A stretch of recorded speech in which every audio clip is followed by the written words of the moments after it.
Hey guys, wanted to give you an update on Mowgli.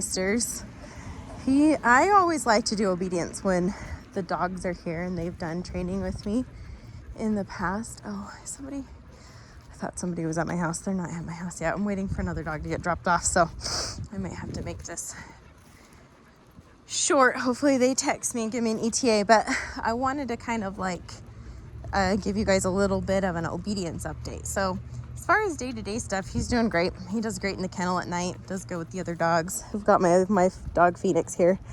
We're going for a walk, and my niece is over watching the kids, so I'm able to get some training done.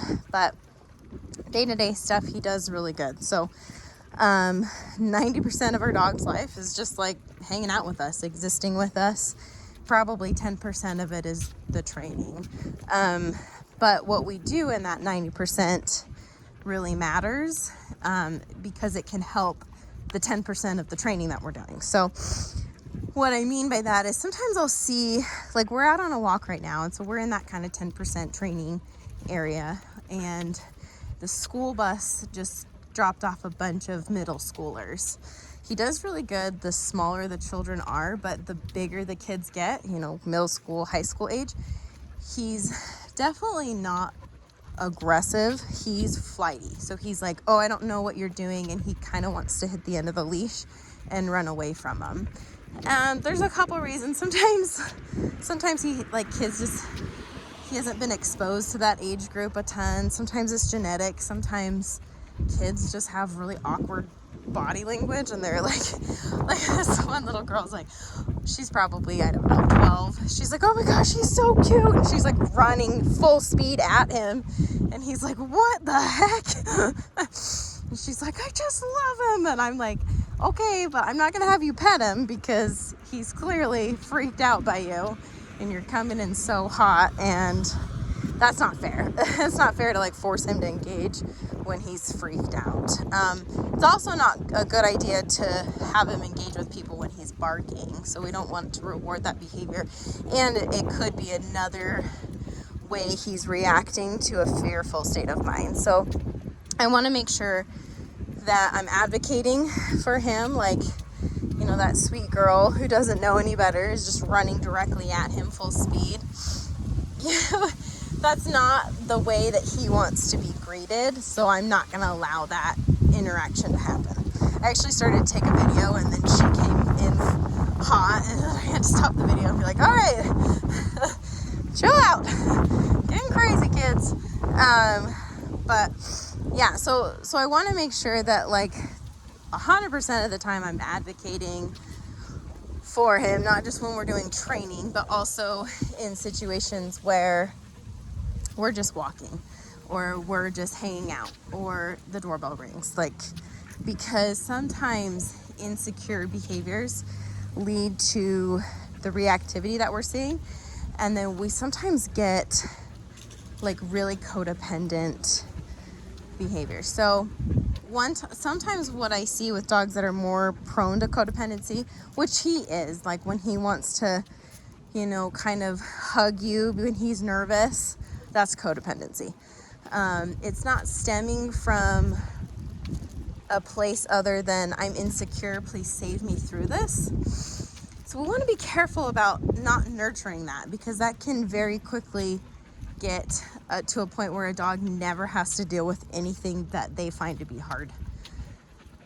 Sometimes the situation isn't even hard, but the dog makes it more hard than it is because they're nervous. And so when he comes here, I don't let him jump when he's nervous on me. And so sometimes what he'll do is he doesn't know how to handle it. He's like, I'm not allowed to jump on you when I'm scared.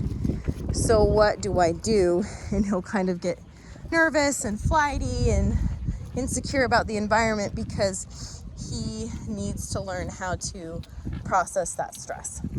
And so how we process that stress is using our obedience to work on the state of mind that he's experiencing. So that's really important to see where his brain is at more than his position is at. So as we're walking, there's been a couple times where he's lost focus on me, but he's heeling next to me but he's like worried about the person, or somebody comes up and is like, hey, Sarah.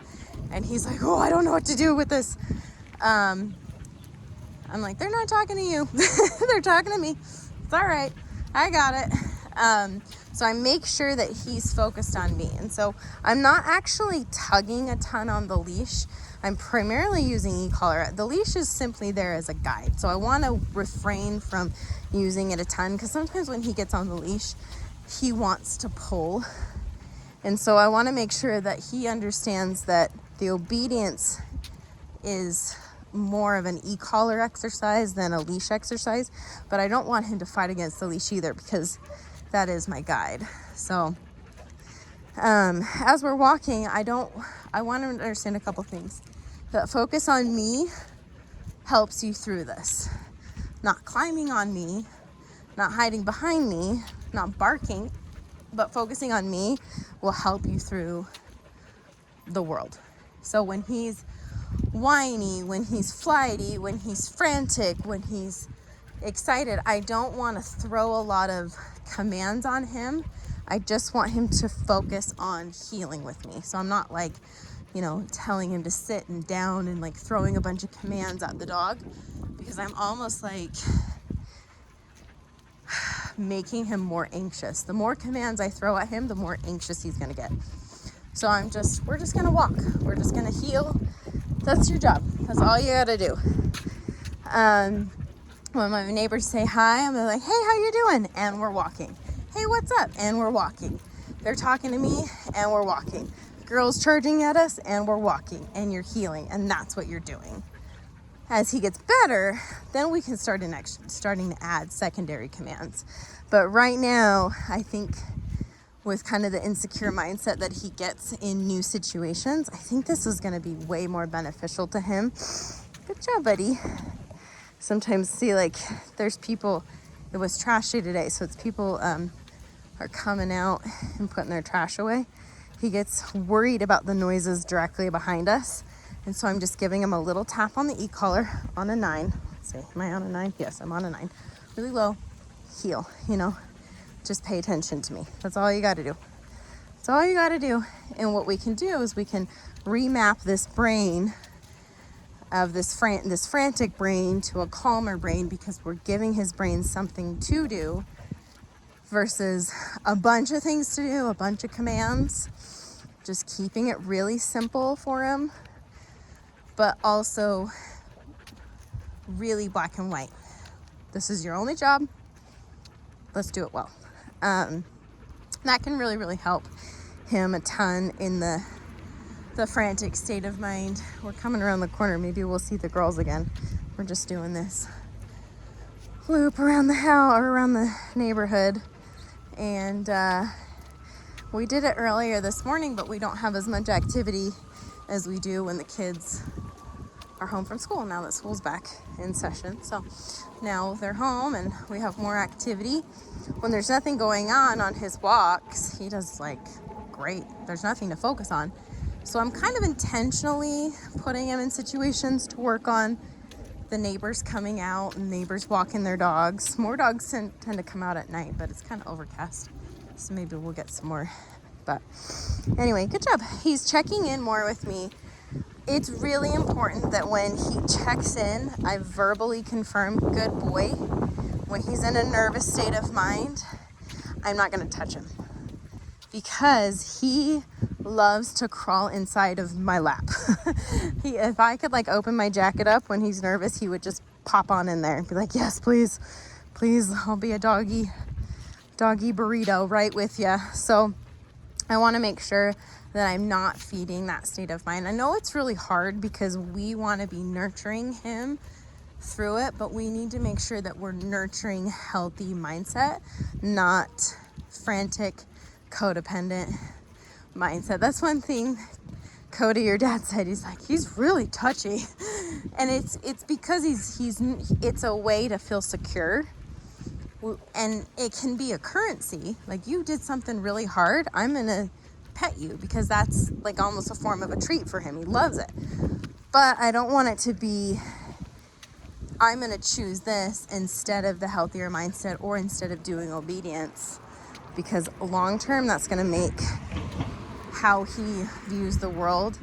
It's going to just keep him frantic, keep him worried about it. So that's what I would say is like, he does great playing with the dogs. He does great hanging out with the kids. My kids are little like yours, but they're not little for very long, right? So we want to make sure that you can take him out as your daughter gets older to the park, and other kids can be running around screaming, being kids, and he's not like, oh goodness, what do I do? And freaking out and trying to climb into your lap, because that's going to get really hard. It would be nice just to be able to say, hey, why don't you just lay down and just exist?